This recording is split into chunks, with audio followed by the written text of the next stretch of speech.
Hey everybody, on today's video, I was wrong. So I did a video last fall, I think it was, and just showing how to put brake fluid in the 6080 Allis Chalmers. But I used the wrong fluid. Viewers let me know. You guys are smart, I'm dumb, you're pretty, I'm not. You're tall, yeah, anyway, you get the idea. You were right, I was wrong, so I'll show you the correct way to do it.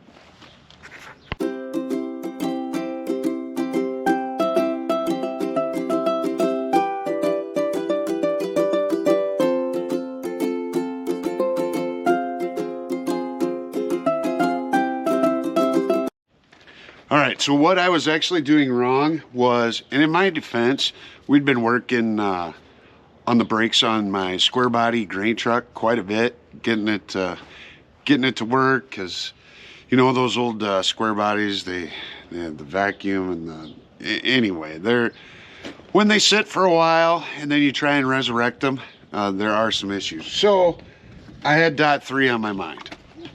You know, we'd been using it in the grain truck. Oh, I gotta do brakes. Okay, let's get that in there. That was the wrong thing to use. Some viewers pointed it out, so I unshared that video, so hopefully nobody does it wrong like me.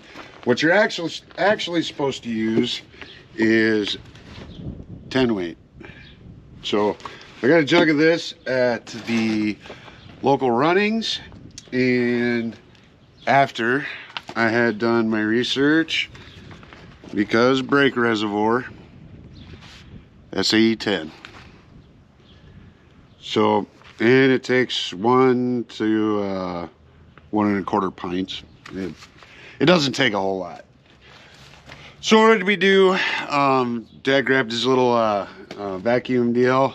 We sucked all that out of there, and then we put the new in, and I'll show you where to do that. You take the side panel off.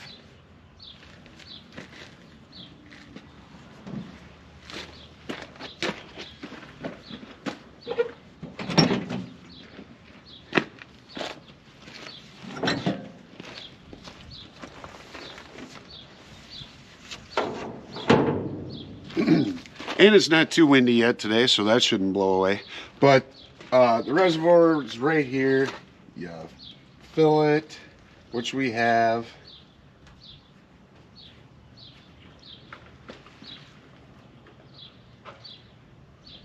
We could use a little more.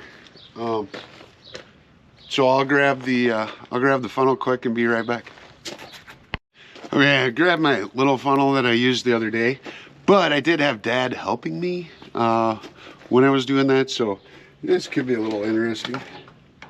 It's not going to take much, but while I'm here, while I've got the side panel off, might as well fill it the rest of the way. Also, some things when you got the side panel off, the thrust bearing carriage recall thing that they have on these motors. I hit that the other day with some grease, because it's easy to get at too from this top side when you have that off sometimes. One of the reasons, in case you don't know why that is, so they use this engine on our F2 Gleaner too. It's the same engine basically, but what they ran into is when you were pushing in the clutch, you were pushing the shaft and everything forward, and that was taking out that bearing up front. So that's why they built that assembly up there. Here, I'll give you a better look at it.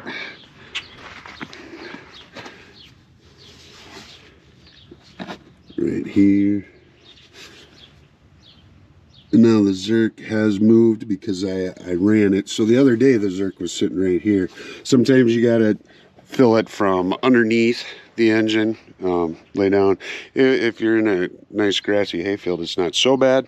If you're on rocks or whatever, then it may not be as enjoyable of an experience.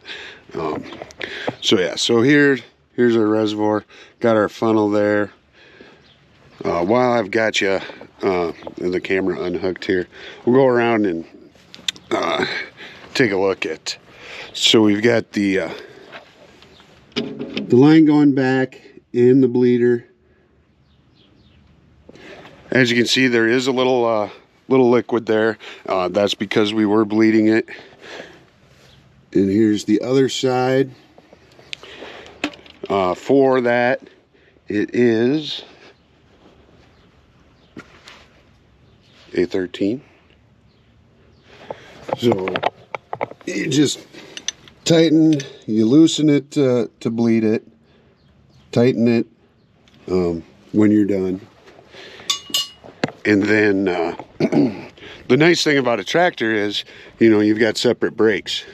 So you can do one side at a time.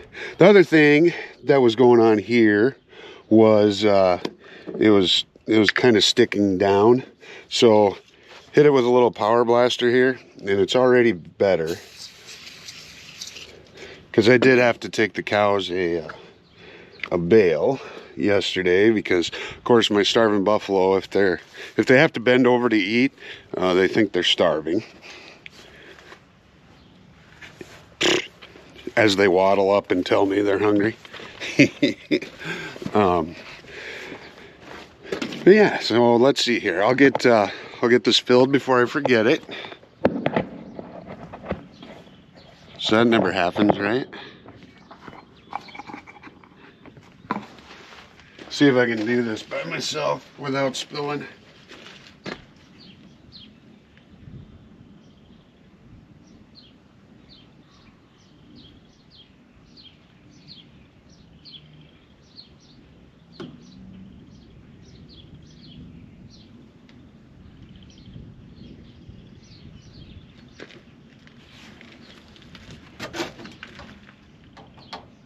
Wallaby.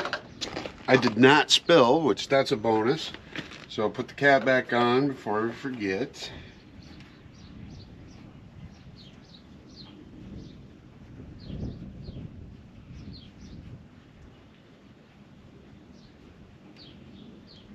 There we go. I got it on there and tight now. Put the side panel back on.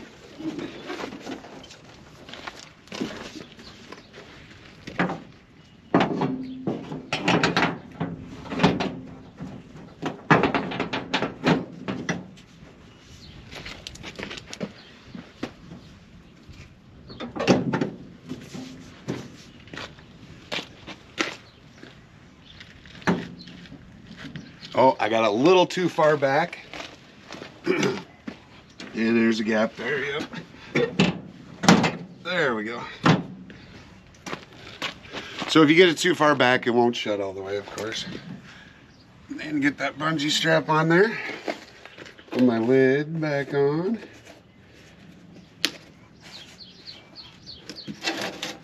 All right, there we go. And I did test it, like I said, when I took them a bale the other day, so